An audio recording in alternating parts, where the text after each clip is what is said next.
అభిమన్యుడు చక్రవ్యూహంలో ప్రవేశం చేయడం ఎలా తెలియజేసినా అతనికి ఆ వ్యూహం నుంచి బయటపడటం తెలియదు. ఇది గర్భంలోనే శ్రీకృష్ణుడు తన చక్రవ్యూహంపై చెప్పిన కథను సుభద్రకు చెప్పినప్పుడు అభిమన్యుడు మాత్రమే దాని మొదటి భాగాన్ని విన్నాడు.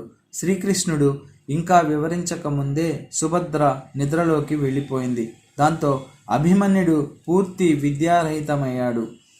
అభిమన్యుడు కృష్ణుడి ప్రియమారు పెద్దయిన సుభద్ర మరియు అర్జునుని కుమారుడు. కృష్ణుడి సమక్షంలో అభిమన్యుడు మంచి ప్రేరణ పొందాడు.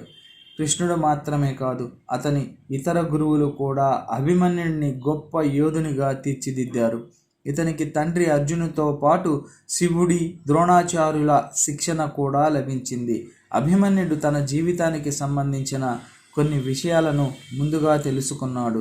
కురుక్షేత్ర యుద్ధానికి ముందు అభిమన్యుడు తన మరణం గురించి సంకేతాలు అందుకున్నాడు. అయితే అతనిలో నిబ్బరత ఎక్కువగా ఉండి ధైర్యంగా పోరాడాలని నిర్ణయించాడు. అభిమన్యుడు తన సతీమణి ఉత్తరతో వివాహం అయ్యాక కేవలం కొన్ని నెలల్లోనే కురుక్షేత్ర యుద్ధంలో పాల్గొన్నాడు. అతని జీవితంలో ఇదే ఒక ముఖ్యమైన విషయం. తక్కువ కాలంలోనే అతని జీవితంలో ఏకకాలంలో వివాహం, యుద్ధం మరియు మరణం చోటు చేసుకోవడం.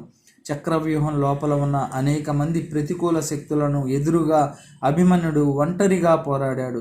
కౌరవ సేనాధిపతులు, అందులో దుర్యోధనుడు, ద్రోణాచార్యుడు, కర్ణుడు తదితరులు ఉన్నప్పటికీ అభిమన్యుడు తన వీరత్వంతో వారిని గడగడలాడించాడు.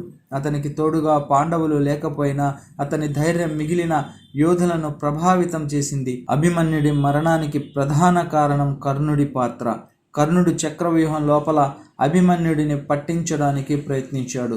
వీరిద్దరి మధ్య పోరాటం అత్యంత కఠినంగా జరిగింది. అభిమన్యుడు తీవ్రంగా గాయపడినప్పుడు కౌరవ సైనికులు అతనిపై దాడి చేసి చివరకు అతన్ని చంపారు. అభిమన్యుడి వీరమరణం తరువాత అతని భార్య ఉత్తర గర్భవతిగా ఉండగా కురుక్షేత్ర యుద్ధం ముగిసింది. పరీక్షిత్తు పుట్టిన తర్వాత పాండవుల రాజ్యంలో అతనికి వారసుడిగా గుర్తింపు లభించింది. పరీక్షిత్తు రాజుగా ఉండగా పాండవుల రాజ్యానికి శాంతి స్థాపించబడింది. కురుక్షేత్రంలో ఉన్న అభిమన్యుడి వధస్థలం ఇప్పటికీ ధర్మస్థలంగా పరిగణించబడుతుంది. భారతీయ పౌరాణిక ఇతిహాసంలో అభిమన్యుడి వీరత్వం, ధైర్యం మరియు బలిదానానికి గౌరవార్థం ప్రత్యేక స్మారకాలను ప్రతిష్ఠించారు.